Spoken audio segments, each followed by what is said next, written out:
হায় অহংকারী, অহংকার, হায় ক্ষমতা, হায় ক্ষমতা। কি নিদারুণ অপমান। নির্বাক তাকায় রয়েছে, একটা শব্দ উত্তর দেয় না। কি বলবে এরপরে? আর কি বলবে এরপরে? আর কি বেইজ্জতি হইতে পারে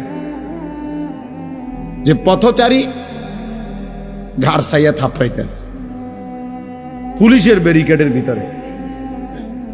এই সেই আদালত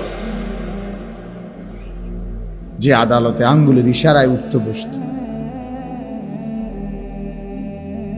তাহলে অহংকারের দুনিয়া যদি এতটা অপমানজনক হয়, তার আখিরাত কি হবে? তার আমাদের জন্যই ভাবি।